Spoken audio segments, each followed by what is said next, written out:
government. Sir, you are a minister. Listen to talk to. Relax. You are a minister. You can totally denying. I will not talk. This matter is very old. This matter is very old. एक सड़क, एक विवाद और अब पूरी NDA झेल रही है सवाल। विजय चौधरी की मुश्किल बनी सबकी मुश्किल। बिहार के डिप्टी सीएम और सराय रंजन से विधायक विजय चौधरी इन दिनों एक ऐसे विवाद में घिर गए हैं जिसकी जांच सिर्फ उन्हीं तक सीमित नहीं रही है। अब यह आंच पूरी जदयू और एनडीए के दूसरे मंत्रियों तक पहुंचती दिख रही है। मामला है पटना पूर्णिया एक्सप्रेसवे का, जिसे लेकर समस्तीपुर के स्थानीय लोगों ने गंभीर आरोप लगाए कि इस सड़क का रूट ही बदल दिया गया, और भी सिर्फ इसलिए ताकि डिप्टी सीएम के करीबी की जमीन अधिग्रहण बच जाए। सरकार ने भले ही इसे सिरे से खारिज किया हो, लेकिन जमीनी स्तर पर जो गुस्सा और अविश्वास पनपा है वो अब हर एनडीए नेता के दौरे में सामने आ रहा है। सबसे पहले आप समस्तीपुर में पहुंचे मंत्री अशोक चौधरी को इसी मामले पर कैसे विरोध झेलना पड़ा, वो वीडियो आप देखिए। Government. Sir, you are a minister. Listen to talk to.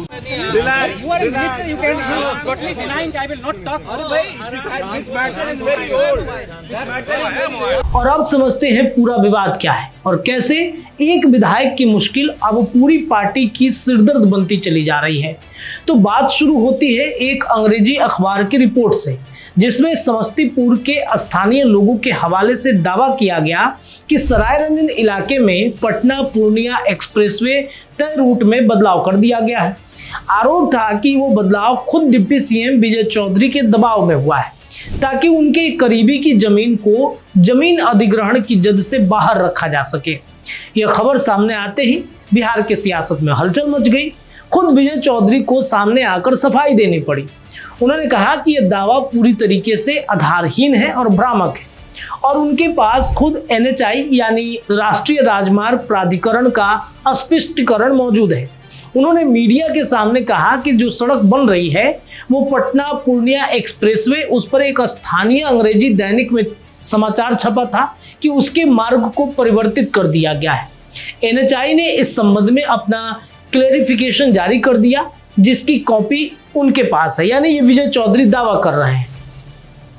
अब बिहार पथ निर्माण विभाग के सचिव पंकज कुमार पाल ने भी बयान जारी करते हुए साफ कहा कि परियोजना के किलोमीटर 48 से 53 के बीच रूट में कोई विचलन का बदलाव नहीं हुआ है और भूमि अधिग्रहण की प्रक्रिया मूल रूप से स्वीकृत रूट के हिसाब से ही चल रही है।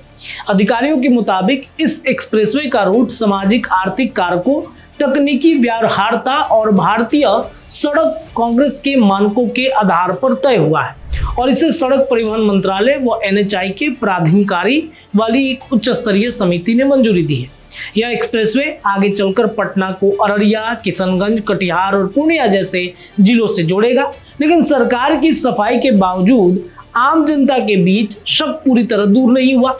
सोशल मीडिया पर हुई चर्चाओं में लोगों ने कई तीखे सवाल उठाए, जैसे ही आखिर इस परियोजना से जुड़ी 3A अधिसूचना मार्च 2026 में क्यों जारी हुई, जबकि आम लोगों को उम्मीद थी कि वो प्रक्रिया पहले पूरी हो चुकी है। कई लोगों ने ये कहा कि भले ही सरकार ने सफाई दे दी, लेकिन जिस तरह डिप्टी सीएम को खुद सामने आकर इतनी सफाई देनी पड़ रही है, वो खुद इस बात का सबूत है कि आम जनता के बीच प्रभावशाली लोगों की दखलंदाजी को लेकर भरोसे की कमी कितनी गहरी है। कुछ लोगों ने बिहार में बनी दूसरी बड़ी परियोजनाओं का हवाला देते हुए कहा कि गंगा पुल हो या बक्सर आरा रोड हो, हर प्रोजेक्ट पर ऐसे ही विवाद उठते रहे और यह सिर्फ एक्सप्रेसवे तक सीमित नहीं रहा। इसी महीने समस्तीपुर के हसनपुर प्रखंड के मलगढ़ सुंदरिया नगर के पास एक घटना घटित हुई, जब खुद डिप्टी सीएम विजय चौधरी का काफिला वहां से गुजरा। प्रत्यक्षदर्शियों के मुताबिक बड़ी संख्या में स्थानीय लोग सड़क पर उतरकर जमा हो गए, जो कथित तौर पर अदालत के आदेश पर खाली कराई गई जमीन को वापस दिलाने की मांग को लेकर वहां पहुंचे थे। काफिले को सुरक्षित निकालने के दौरान पुलिस और भीड़ के बीच झड़प भी हुई, धक्का मुक्की हुई और इस दौरान एक पुलिसकर्मी घायल भी हो गया। अब इस मामले को लेकर काफी चर्चा है, यानी एक तरफ एक्सप्रेसवे को लेकर जमीन अधिग्रहण में पक्षपात के आरोप तो दूसरी तरफ पुरानी विवाद को लेकर सीधे सड़क पर उतरकर विरोध। दोनों घटनाएं मिलकर यह तस्वीर बताती है कि डिप्टी सीएम अपने ही निर्वाचन क्षेत्र और आसपास के इलाकों में जमीन से जुड़े मसलों पर जनता का गुस्सा लगातार बढ़ रहा है। यही मोड़ है जहां यह सिर्फ विजय चौधरी की निजी मुश्किल न रहकर पूरी पार्टी की सिरदर्द बनती दिख रही है।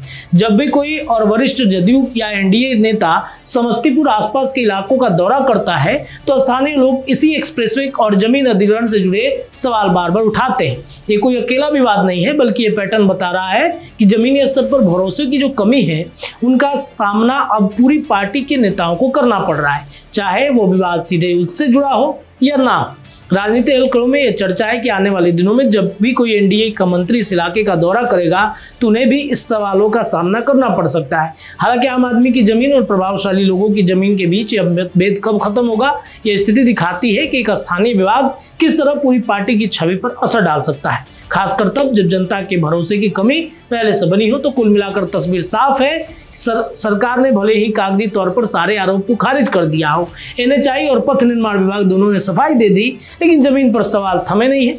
एक सड़क को लेकर उठा विवाद अब सिर्फ विजय चौधरी तक सीमित नहीं है, बल्कि यह पूरी एनडीए सरकार के लिए एक ऐसी परीक्षा बन गई है जिससे हर नेता को जनता के सामने जवाबदेही निभानी पड़ती है। आपकी क्या राय है? क्या वाकई में विवाद निराधार है या इससे कुछ सच्चाई छिपी है? कमेंट में अपनी राय बता सकते हैं। बहुत बहुत धन्यवाद। वीडियो पसंद आए तो इसे लाइक और ज्यादा से ज्यादा शेयर करें। हमारे चैनल को सब्सक्राइब करना न भूलें ताकि आपको हर जरूरी खबर सबसे पहले मिल सके। अगर आप किसी खास विषय या मुद्दे पर वीडियो देखना चाहते हैं तो कमेंट करके जरूर बताएं। आपकी राय हमारे लिए बेहद अहम है।